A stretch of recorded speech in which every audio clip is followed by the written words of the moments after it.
मथुरा की एक भाग्यवती मालिन जिसका नाम सुखिया था, वह ब्रज में फल फूल बेचने के लिए आया करती थी।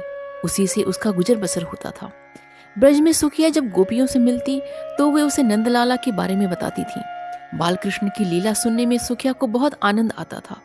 उसका मन भी बालकृष्ण के दर्शन को तरसता था। नन्हे से सांवरे बालकृष्ण की सलोनी सूरत पर वह अनुरक्त थी। मुरली मनोहर की मनोहर मूर्ति उसके मन मंदिर में सदा बसी रहती और वह भावों के पुष्प चढ़ा के पूजन अर्चन किया करती। उसका मन भी बालकृष्ण के दर्शन को तरसता था। सुखिया श्री कृष्ण को देखने के लिए घंटों तक नंद बाबा के महल के सामने खड़ी रहती थी, लेकिन उसे श्री कृष्ण के कभी दर्शन नहीं होते। भगवान श्री कृष्ण तो अंतर्यामी है, उन्हें तो सब पता चल जाता है। उन्हें जब पता चला कि सुखिया उनकी परम भक्त है तो उन्होंने सुखिया को दर्शन देने का निर्णय लिया। अगले दिन सुखिया ने नंद महल के सामने आवाज दी, फल ले लो फल।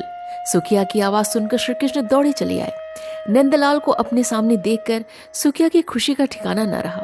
सुखिया ने नन्हे कृष्ण को बहुत से फल दिए। फल की कीमत चुकाने के लिए श्री कृष्ण बार बार महल के अंदर जाते और मुट्ठी में अनाज लाने की कोशिश करते, लेकिन सारा अनाज रास्ते में ही बिखर जाता था। सुखिया को भगवान कृष्ण 2-4 दाने ही दे पाए। सुखिया के मन में इस बात का कोई मलाल न था। वह तो बहुत खुश थी कि आज उसने अपने हाथों से भगवान को फल दिए और उन्होंने वो फल खाए। सुखिया बहुत प्रसन्न थी क्योंकि श्याम सुंदर के लिए उसने अपना सर्वस्व समर्पण कर दिया था। सुखिया मुस्कुराते हुए अपने घर पहुंची।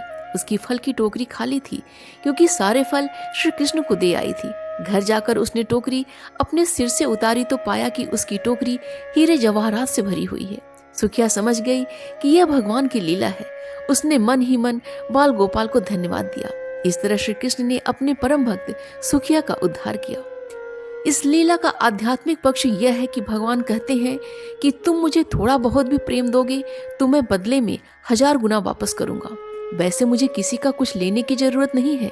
मैं भाव देखता हूँ और उस भाव के बदले में सब कुछ अपने भक्त को दे देता हूँ।